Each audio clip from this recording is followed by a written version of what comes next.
du ministère dans laquelle j'ai évolué, et c'était mon frère, mon grand frère.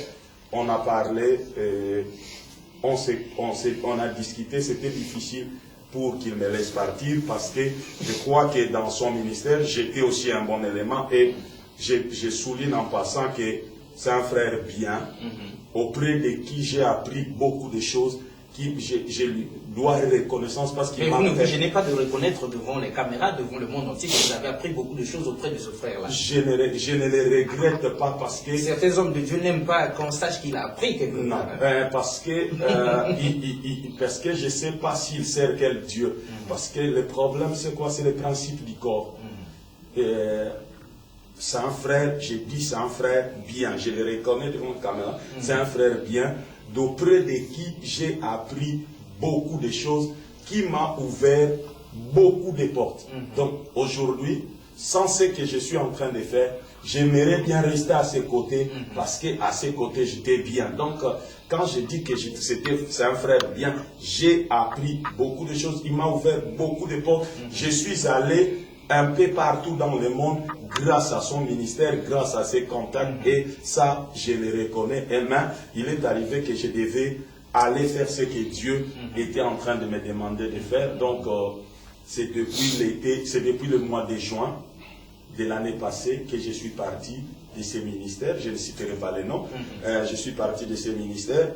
Je suis resté à la maison pendant une année parce que je me disais, si Dieu m'a réellement appelé, je dois prendre un temps de transition.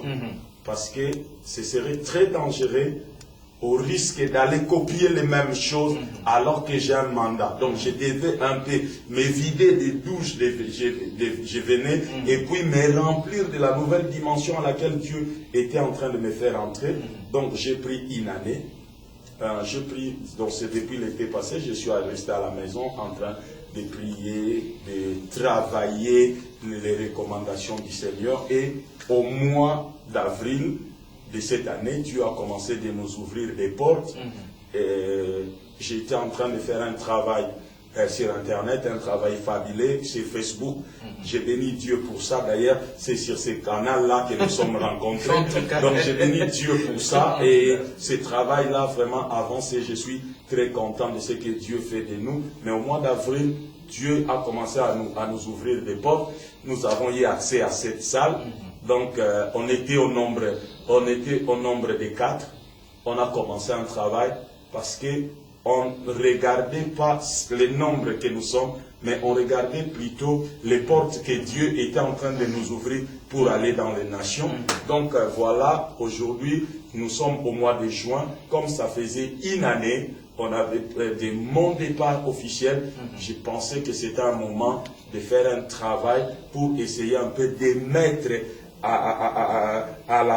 au vu de tout le monde, d'exposer un peu ce que je suis en train de faire. Voilà pourquoi vous avez peut-être assisté au séminaire. Il y a les images, donc vous verrez quelle était ma pensée. Alors très très bien, mesdames et messieurs, on pense qu'on s'est fixé donc sur l'homme de Dieu avant qu'on revienne sur lui, pour qu'on plonge dans le cœur donc du thème proprement dit, donc la réforme de l'Église. On se penche, on regarde donc à droite pour voir aussi à qui on a affaire. Alors l'homme de Dieu, vous vous étiez certes présenté, mais ceux qui nous suivent sont bien curieux de savoir quelle est votre expérience, quel a été votre parcours, quel a été votre apport dans la spiritualité, et qu'est-ce qui fait qu'aujourd'hui on se retrouve autour de cette table pour parler donc de la réforme de l'Église. Alors dites-leur en profondeur, comme vient de le faire l'homme de Dieu, quel a été donc votre parcours à vous? Contrairement à mon fils Alfred. Ah, c'est votre fils spirituel. Oui. Ah, c'est très bien. Contrairement à lui, qui s'est converti très jeune. Moi, je me suis converti à l'âge de 38 ans. Ah bon. Et bien que venant de familles dont le grand-père et le père étaient des pasteurs baptistes, mais je me suis converti à l'âge de 38 ans. Et comme un peu comme Moïse qui va se retrouver dans le palais royal. Chez le pharaon. Voilà, chez le pharaon. Parce que c'est lui que Dieu avait utilisé pour m'amener à la conversion. C'était le président de toutes les églises évangéliques baptistes de France. Donc directement, il m'avait confié à un docteur qui m'a formé, donc docteur qui était en même temps pasteur, qui m'a formé, et j'ai été vraiment très bien encadré en étant dans une église européenne, et j'étais le seul noir. Ah bon? Voilà, donc le seul noir, mais on s'est occupé de moi très très bien. C'est ainsi que j'avais suivi des formations théologiques, sans compter les séminaires des conventions.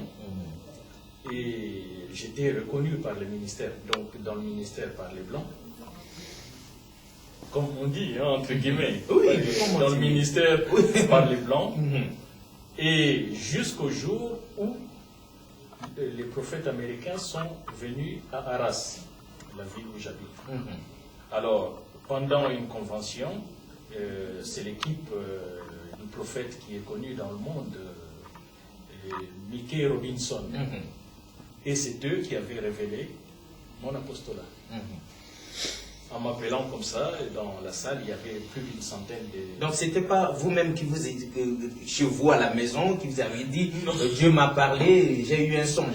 Non, pas du tout. Okay. Vraiment pas du tout. Donc, c'était cette équipe-là. C'est cette équipe-là, dans une convention, et puis on m'appelle, je passe devant, on commence à prophétiser sur eux. Et c'est là qu'ils vont révéler même 4 voyages missionnaires, ainsi de suite. Et franchement, je travaillais déjà comme pasteur, mais je ne savais pas, par rapport à la révélation, comment s'y prendre. Bon, il fallait encore 2 ans pour que je puisse vraiment avoir la conviction de partir. Hein? De partir, mais aller où? C'est ça aussi la question. Et voilà, c'est que par la révélation, j'avais reçu de retourner dans la ville d'Arras. Parce qu'au fait, depuis ma conversion, je commençais déjà à faire des évangélisations, sans rien connaître de la Bible, pas grand-chose. Je connaissais un seul verset, Jean 3,16. Et c'est avec ce seul verset que j'avais commencé les évangélisations. Mais après, bon, j'étais découragé par les frères blancs en me disant, mais de toute façon, tu seras découragé, puisqu'un noir ne peut pas amener un blanc au Seigneur. C'est grave. Bon, c'est sorti de la bouche des pasteurs blancs. Oui, mais c'est assez fort pour que nous nous interrogions. Pourquoi ça? Donc, d'où vient-il, l'homme de Dieu, avant que vous ne continuiez sur votre parcours, d'où vient-il que vous soyez comme ça, que vous ayez été comme ça, l'unique homme noir dans cette assemblée de blancs? C'était de la discrimination? C'était interdit aux noirs ou c'est quoi? D'où vient-il que vous ayez été seul comme ça parmi eux? Ben, c'est que je me suis trouvé dans cette église, le premier noir qui est allé, c'était moi. Ah voilà, c'est bon. Et le pasteur m'avait accepté, hein, donc le docteur qui m'avait formé, ne pouvait pas refuser. S'il fallait refuser, il ne pouvait pas parce que c'est le président des églises évangéliques baptistes qui m'avait envoyé, qui m'avait confié à lui. Okay. Donc c'est comme ça que j'étais très bien encadré. Bon, il y a eu des difficultés au départ, hein, des difficultés relationnelles, dans le sens qu'il y a des frères, des sœurs qui avaient du mal à s'approcher. Oh, oui. Mais alors, il fallait que moi je fasse le pas. Et c'est ce que j'avais fait. En tout cas. C'est ainsi qu'il y a eu ouverture. Hein, il y a eu ouverture, mais j'étais très apprécié. Et puis, bon, après la formation, puisque j'étais très bien encadré, et c'est là qu'il fallait partir, après la révélation des prophètes. Donc, 2 ans après la révélation des prophètes. Mais pour partir, le Seigneur me demande de retourner dans la ville où j'avais fait des évangélisations sans gagner une seule âme. Il vous envoie encore là où il y avait eu échec? Oui, là où il y a eu échec. Je retourne dans cette ville-là et j'ai prêché dans des salles vides où je pouvais distribuer 2000 tracts. Et puis les gens me disaient, oh, on viendra, mais il n'y avait personne. Et je prêchais comme ça, parfois dans des salles vides, jusqu'à ce que